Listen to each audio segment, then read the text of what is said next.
नमस्कार मित्रांनो, स्वागत आहे आपल्या फायनान्शियल एज्युकेशनच्या चॅनलवर। आपल्या आयुष्यात प्रत्येक जण पैशासाठी कष्ट करतो, पण प्रश्न असा आहे की आपण आपल्या कमाईचा योग्य वापर करतो का? बचत आणि गुंतवणूक हे दोन्ही आपल्या आर्थिक सुरक्षिततेसाठी अत्यंत महत्त्वाचे मुद्दे आहेत, पण आपल्याला हे माहीत असते का की गुंतवणुकीचे नियोजन कसे करावे? आजच्या या व्हिडिओमध्ये आपण चर्चा करूया की पैशांची गुंतवणूक का करावी, बचत म्हणजे काय आणि गुंतवणूक आपल्यासाठी कशी फायदेशीर ठरू शकते।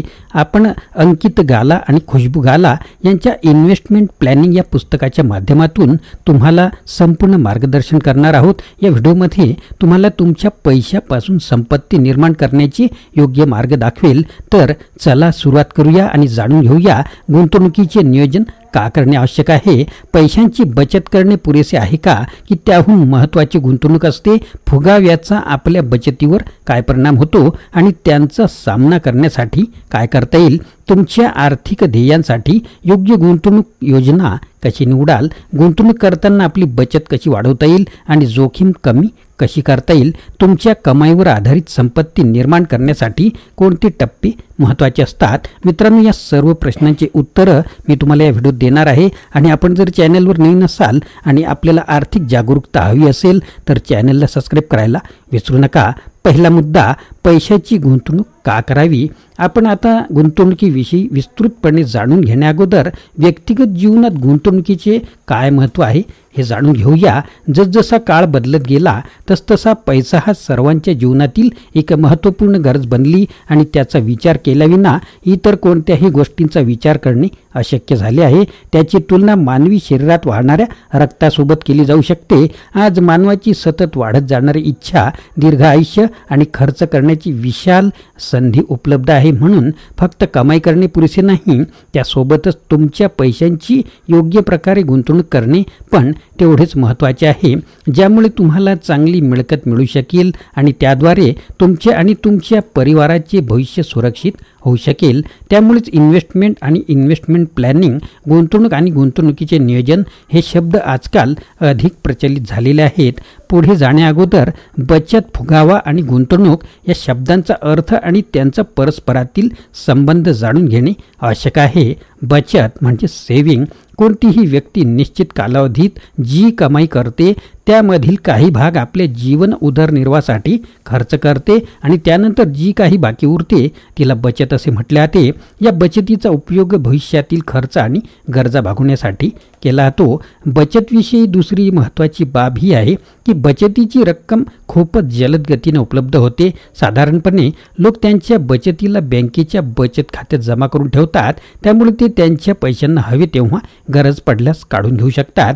आता ही बचत अशीच पडून राहू नये यासाठी त्यापासून चांगली मिळकत मिळेल अशा प्रकारे तिचा उपयोग करण्याचा सल्ला मी तुम्हाला देईन, ज्यामुळे भविष्यात तुम्ही त्या बचतीचा चांगल्या प्रकारे उपयोग करू शकाल। आर्थिक भाषेत या प्रवृत्तीला गुंतवणूक असे म्हटले जाते। आता पाहूया फुगावा म्हणजेच इन्फ्लेशन। फुगा म्हणजे असा दर ज्या दराने जीवन धोरणातील खर्च वाढतो आणि पैशांचे मूल्य घटते। दुसऱ्या शब्दात सांगायचे झाले तर सध्या ज्या किमतीत एखाद्या वस्तूची खरेदी केली जाऊ शकते त्याच वस्तूची खरेदी भविष्यात तेवढ्याच किमतीत केली जाऊ शकत नाही। त्याचप्रमाणे भूतकाळात ज्या किमतीत वस्तूंची खरेदी केली जात होती त्याच किमतीत त्या वस्तूंची खरेदी सध्या वर्तमान काळात केली जाऊ शकत नाही। सरळ शब्दात सांगायचे तर एखाद्या निश्चित कालावधीत एखादी वस्तू किंवा सेवेच्या मूल्यात जी वाढ होते त्याला फुगावा असं म्हणतात। आता पाहूया गुंतवणूक म्हणजे इन्व्हेस्टमेंट म्हणजे काय। गुंतवणुकीमार्फत तुम्ही तुमच्या दीर्घ कालावधीच्या गरजा पूर्ण करू शकता आणि मोठ्या आर्थिक लक्ष्याला पार करू शकता। सर्व प्रकारच्या गुंतवणुकीमध्ये एक निश्चित प्रकारची जोखीम जोडलेली असते। जोखीम वाढलेली असते जेव्हा कमाई पण अधिक होण्याची संभावना जास्त असते। आता पाहूया की गुंतवणूक का करावी। अनेक युवक असे विचारतात की गुंतवणुकीची आवश्यकता का आहे, फक्त बचत पुरेशी नाही का? या प्रश्नाचे उत्तर आपण एका उदाहरणाद्वारे समजून घेऊया। आपले वडील तरुण होते तेव्हा सिनेमाच्या एका तिकिटाची किंमत 1 रुपया होती। आज त्या सिनेमाच्या तिकिटाची किंमत 100 रुपये झालेली आहे। त्या काळात लोक महिना 250 ते 400 रुपयात नोकरी करत होते। आज आपण साधारणपणे तीच नोकरी 25,000 ते 40,000 रुपये किंवा त्यापेक्षाही अधिक पगारावर करतो, ही वाढ फुगवट्यामुळे किंवा फुगाव्यामुळे असते.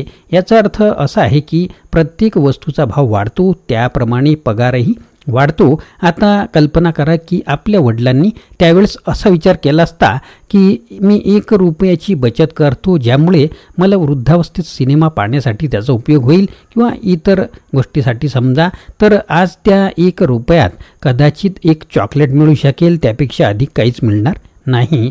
या उदाहरणावरून असे स्पष्ट होते की काळानुसार रुपयाच्या किमतीत नोंदपात्र घट झालेली आहे. त्यामुळे हा फुगावा नावाच्या दैत्यासोबत लढण्यासाठी आपल्या पैशाची बचत पुरेशी नाही, परंतु त्याची योग्य नियोजन करून गुंतवणूक करणे आवश्यक आहे, ज्यामुळे त्यात वेळेनुसार वाढ होईल. आता आपण पाहूया पुढचा मुद्दा, तो म्हणजे गुंतवणुकीचे नियोजन कशासाठी केले पाहिजे. सध्याच्या काळात गुंतवणुकीचे नियोजन, इन्व्हेस्टमेंट प्लॅनिंग किंवा आर्थिक नियोजन या शब्दाचा प्रत्येकजण उपयोग करतो, परंतु खूपच कमी लोकांना त्याविषयी अधिक माहिती असते. या प्रकरणात आपण पाहणार आहोत की या विषयाचा संबंधित अर्थ आणि त्याच्या कायद्याविषयी जाणून घेणार आहोत. तर आपण प्रत्येकाच्या जीवनात एक किंवा अधिक उद्देश असतातच. हे उद्देश प्रत्येकाच्या बाबतीत वेगवेगळे असू शकतात, परंतु सर्वांसाठी एक समान ही गोष्ट आहे की प्रत्येकाला आपले लक्ष्य पूर्ण करण्यासाठी पैशांची आणि योग्य नियोजनाची गरज असते. येथेच आर्थिक नियोजनाची आवश्यकता असते. आर्थिक नियोजन, फायनान्शियल प्लॅनिंग हे तुम्हाला निश्चित नियोजन करून चांगल्या प्रकारे गुंतवणूक करण्यास आणि तुमचे लक्ष्य पूर्ण करण्यास सतत प्रयत्न करत राहण्यासाठी वेळेनुसार केली जाणारी एक प्रक्रिया होय. योग्य आर्थिक नियोजन तुम्हाला काही बाबतीत सक्षम बनवते. कोणत्या बाबतीत तर पहा, भविष्याविषयी स्पष्ट चित्र तुमच्यापुढे उभे करून त्याची निश्चित दिशा ठरवण्यासाठी मदत करते. जीवनाची ध्येय आणि प्राथमिकता निश्चित होते, जी तुमची आर्थिक निर्णय क्षमता, डिसिजन मेकिंग उत्तम बनविते. तुमच्याजवळ जो काही पैसा आहे त्याची बचत होते आणि तुमचे ध्येय पूर्ण करण्यासाठी ते अनेक प्रकारे उपयोगी ठरेल असे नियोजन केले जाऊ शकते. वर्तमान गुंतवणूक योग्य आहे की नाही याचा अंदाज लावला जाऊ शकतो. मृत्यू किंवा अन्य आपत्तीच्या वेळेस आर्थिक गरज उभी राहते, त्यावेळेस तुम्ही आणि तुमच्या परिवाराच्या आर्थिक सल्लामसलीसाठी गुंतवणुकीचा योग्य पर्याय शोधला जाऊ शकतो. निवृत्तीच्या वेळेस किंवा मुलांच्या शिक्षणासाठी किंवा त्यांच्या लग्नासाठीच्या खर्चाचे नियोजन केले जाऊ शकते. आपली जोखीम घेण्याची क्षमता निश्चित करून त्यानुसार आदर्श ॲसेट ॲलोकेशन स्ट्रॅटेजीचे नियोजन केले जाऊ शकते. तुमच्या गुंतवणुकीवर सतत लक्ष ठेवून आणि त्याचे पडाव निश्चित करून काळानुसार त्यांची समीक्षा करू शकतो. टॅक्समार्फत जाणारी रक्कम कमी करण्याचा तुम्ही प्रयत्न करू शकता. तर मित्रांनो, या व्हिडिओमध्ये आपण शिकलो की पैशांची गुंतवणूक का करावी, बचत म्हणजे काय आणि फुगाव्याचा म्हणजे इन्फ्लेशन आपल्या आर्थिक योजनेवर काय परिणाम होतो. आपण हेही पाहिलं की गुंतवणूक का महत्त्वाची आहे आणि पैशांच्या गुंतवणुकीचे नियोजन कसे केल्यास आपण भविष्यातील आर्थिक उद्दिष्टे सहज साध्य करू शकतो. मित्रांनो, अंकित गाला आणि खुशबू गाला यांच्या इन्व्हेस्टमेंट प्लॅनिंग या पुस्तकातील एक मुद्दा, शिकवण तुम्हाला तुमच्या पैशांपासून संपत्ती निर्माण करण्यासाठी योग्य दिशा देईल. गुंतवणुकीचे नियोजन हा एक दीर्घकालीन प्रवास आहे, जो तुम्हाला आर्थिक स्वातंत्र्य देतो आणि तुमचे भविष्य सुरक्षित करतो. जर तुम्हाला हा व्हिडिओ उपयोगी वाटला तर नक्कीच लाईक करा, शेअर करा आणि आमचे चॅनलला सबस्क्राईब करायला विसरू नका, जेणेकरून अशा महत्त्वाच्या आर्थिक टिप्स तुम्हाला मिळत राहतील. चला आता पुढे जाऊया, आपले भविष्य घडवूया, पैशांचे योग्य नियोजन करूया. धन्यवाद.